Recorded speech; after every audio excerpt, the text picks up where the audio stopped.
Hello, I'm the Nostalgia Critic. I remember it so you don't have to. And welcome to this special Halloween episode where we're gonna look at something really scary, ghosts. Creepy, spooky, terrifying, bone-chilling, friendly, big-eyed, round-faced, happy as little dimples you've ever seen in your... Wait a minute, that's Casper! He's not scary, he just sucks! Come on, let's see some real scary ghosts. Yeah, but to be fair, the only reason this movie is so scary is because it's so bad. It has a dozen pointless cameos, a dozen pointless plot lines, and a dozen pointless puns. So we start off at what looks like Willy Wonka's brothel as two kids run in and try to get a picture inside. Just shut up and take the picture. No, you take the picture. You take it. You. Guys, don't fight. I'll take the picture. Run! It's Industrial Light and Magic's table scraps! We then cut to something truly terrifying in this movie. Ben Stein! Ah! To the Save the Pumas Foundation, $1.2 million. You know, I find it ironic that a guy who believes in creationism is in a movie about ghosts. Let's see. Bobcats, owls. He's reading off the fact that a woman named Kerrigan, played by Kathy Moriarty, has just inherited the haunted house we saw just a few moments earlier. She's joined by her own personal Eric Idle. The sudden death of her only father has left a great gaping void. Hello, I'm way too talented to be in this picture. So through a kind of secret message, they figure out there's some sort of treasure buried inside the house, and thus they go inside to investigate. What a dump. It's a bit spooky. Tibbs.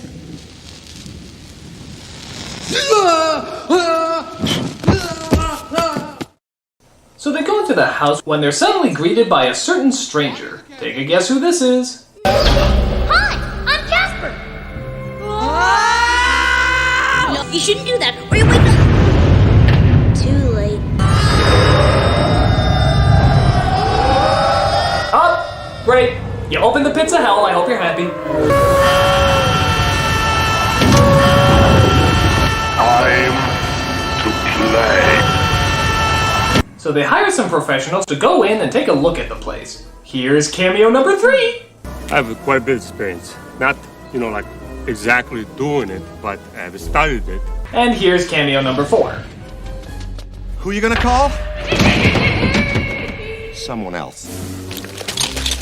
So they hire a guy who can apparently communicate with ghosts named James Harvey, played by Bill Pullman. He travels with his daughter, played by Christina Ricci, named Kathy, also known as... Cat. So they leave town once again to live in the haunted house. And is it me, or does this whole scene look like a TV commercial for Friendship Maine? Dr. Harvey, hello. I'm Kerrigan Crittenden, and this is Tibbs. And this is my daughter, Kat. How nice to meet you, Kat. Very nice to meet you. You have a beautiful daughter, Dr. Harvey. Very beautiful. I can't tell you how happy we are that you could come all the way to Whipstaff. Very happy. The both of us. Nothing serious yet, but keep an eye on it. Please tell me you just go in the house and spray and that's it. No. As with a traditional psychological cure, it can take weeks or even years. Excuse me. Years? Forget it. These are for you. Have a lovely night. I forgot to pack my funny. So they decide to go into Tim Burton's Hilton as they look around and find a place to rest. Stretch, Fatso, and Stinky. Wonder where Doc and Dopey sleep. Okay, is she taking Janine Garofalo lessons? There's a girl on my bed. Yes! Time to grow some genitalia! But his first encounter is not the best one. Hi? What are you saying? I saw a ghost. And it had a head and it was round and it was white and see-through. Are you positive he didn't just look into a reflection? Oh, see? No ghost there.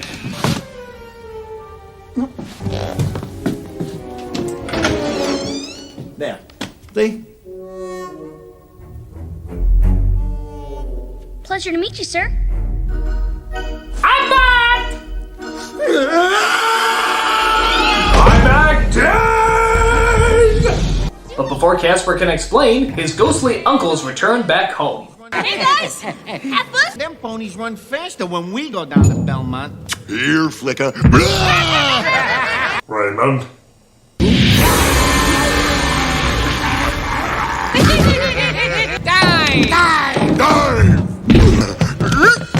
Ew, his colon is disgusting. What the hell did this guy eat?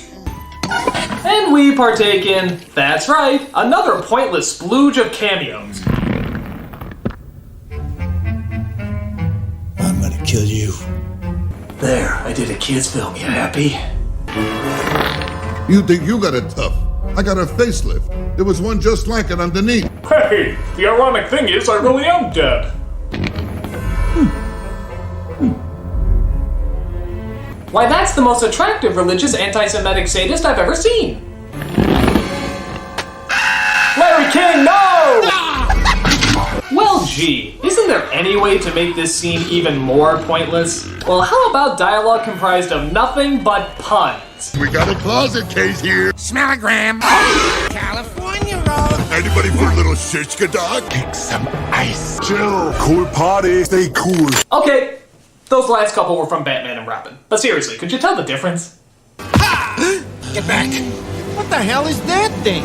Yeah, we gotta get that damn PG rating somehow. Wait, let me guess. This sucks. Sucks. I really fucking hate you. Nah, man, who left one? Who do you think? Who's got that pointy head in my... That's not my head.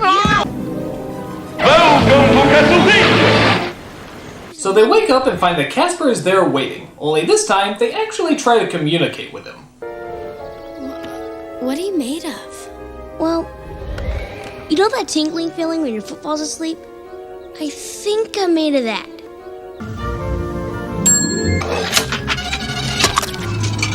Ah yes, this is totally original. We haven't seen this in a movie yet.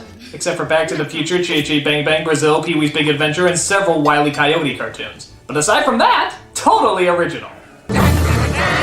Unfortunately, the three douches come in with more of their unpredictable pop cultural references. I feel like Oprah on hiatus. You look like Oprah on hiatus.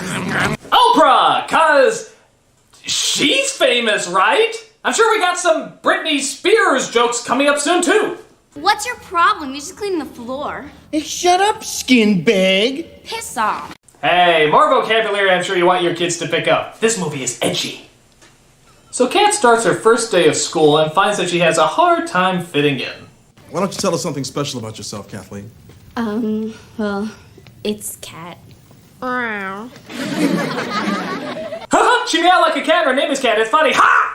Well, I guess I just moved here with my dad. Moved here, can't believe she said that. And, friendship seems like a pretty friendly place. But it turns out it's okay, because she can host the school Halloween party at her house, because the school supposedly ran out of room. And I guess she sort of forgot about that whole being haunted thing. On top of that, it also turns out one of the boys wants to ask her out. So, listen, if you're not hooked up with anybody else, you wanna, I don't know, wanna hang out with me at the party? I'd love to. Well, did you ask her? Yeah. And she actually believed you? It's really bites. No, it's absolutely perfect. I can't wait for this plot device to make a 1-minute return in the film's epilogue. So Casper gets a tad jealous and decides to spend time with Kat, forming, I guess, a strong bond. Kat? Mm-hmm. If I were alive, would you go to the Halloween dance with me? Mm-hmm. Kat? Can I keep you? Hi! That's not creepy. I mean, I know that's supposed to be a charming scene, but it's not. It's creepy. Even the way he looks when he says it is a little disturbing. I mean, listen to it in slow motion and tell me you don't get the chills. Can I keep you? Ugh, creepy! So after he gives her the kiss of death, Kat tries to figure out what to wear for Halloween. Don't worry. You always look cute. I don't want to look cute. Cute's like when you're 9 years old and you've got paper mache around your head. I want to look... slutty! Like every other female on Halloween! Which I have no problem with. Honey, You know, I think maybe it's time that we sat down and we... It's a little late for that, Dad. How late? Oh, don't worry. Not that late. Meanwhile, Mr. Harvey continues to try and communicate with the three ghosts. Well, the patient has finally arrived. Late again, I see. Could this be an expression of hostility, Doc? Come on, Doc. Stay tough. Don't stop. It ain't often we meet a bone bag as amusing as you. 'Cause this is filling up the time. So while looking through the attic, Casper just so happens to find a dress for Kat. Wow. It was my mom's.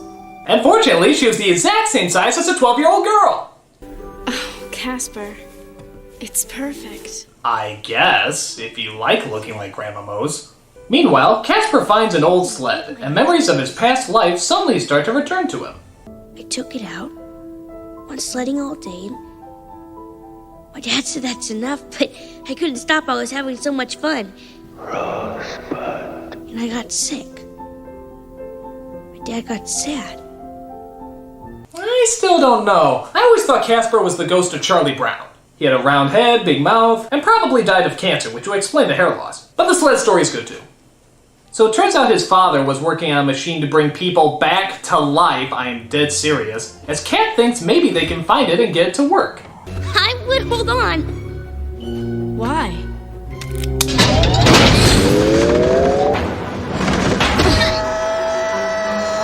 Ah, it's the chair operated by the Zool dogs. Zool, motherfucker, Zool!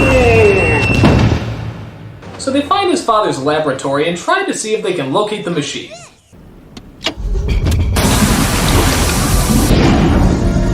Hey, it's just like Myst! Now I just have to play 4 hours of boring puzzles. What is this? Careful! It's what brings ghosts back to life. So yeah, Casper's father has pretty much created God as they try to use it to bring Casper back to life. But then Lame and Lamer here pop up. Yeah, remember them? They're still in the movie too. And they just so happen to find that the vault with the treasure is in the same place. So they steal the potion from them so that one of them can die, get in the vault, and be resurrected. Kerrigan accidentally gets the axe as she brings herself back in ghost form. Not so fast, little man. The bitch is back. So Kerrigan turns into a ghost, she gets the treasure from the vault, the guests arrive, that evil girl and boy try to set up a prank, the father's out getting drunk with the other 3 ghosts, and Eric Idle tries to get the potion back from Kat. This movie juggles more pointless storylines than a Star Wars prequel. Hey, poppin' fast. It's my turn in the oven. Dibs! Get this thing cooking, you flaccid little worm, you! Sorry, sweetheart. We're through. I am not gonna forget this, you ungrateful, lousy little worm, you! I got the power. I got the treasure. And you have a flight to catch. Huh? My only regret is Shrek 3! But aren't you forgetting something? What? Your unfinished business. I have my treasure, my mansion. I have everything. I'm just perfect. Wait! I lied! Oh, I guess God heard her. Good thing he was keeping an ear out. My treasure! A ball? That's your treasure? Are you kidding? It's autographed by Duke Snyder, the Brooklyn Dodgers. Really?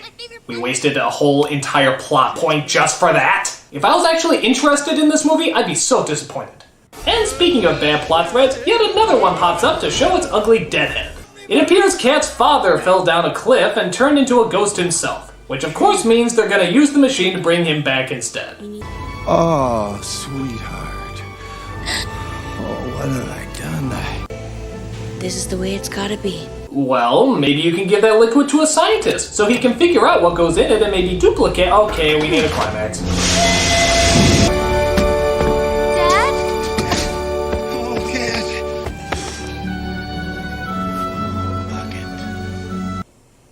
Did he just say bucket? Bucket. Oh, paperweight.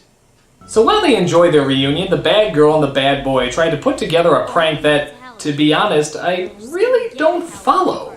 People are gonna freak. Let me see. cool. We're gonna be wearing a costume! That'll throw him off! Thank you!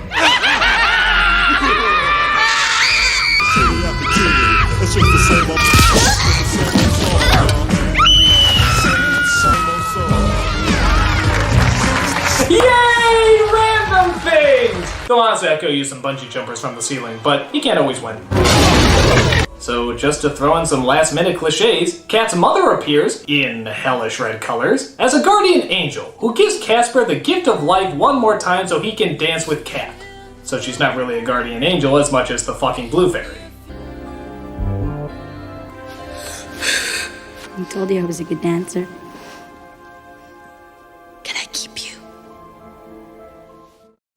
You know, somehow I thought him saying that line and not being dead would make it a little less creepy. It doesn't. So the mother also makes an appearance to her husband so that she can finally say goodbye. You and Kat loved me so well when I was alive that I have no unfinished business. You know, I have to give credit to God. This was very nice of him. Breaking the laws of life and death so two mildly depressed people can have a rockin' Halloween party. What a nice guy. Also, is it me, or is she waving her arms every time she enters and leaves? What is she, a duck?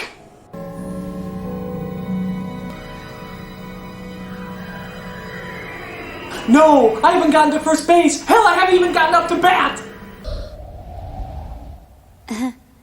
Boo? Not bad for my first party, huh? Couldn't have been better. It ain't over yet. Boys? We got leopard skin prince impersonators! So that's Casper the movie. And I have to admit, for a story about ghosts, it seems like a relatively soulless movie. I mean, there simply isn't much to it. I mean, granted, it is a bad movie, but it's nowhere near terrible. The sets are kind of creative, the CGI is fun. Even though it doesn't really work, you can tell the creators were at least trying to create something good. There was actual effort put into it.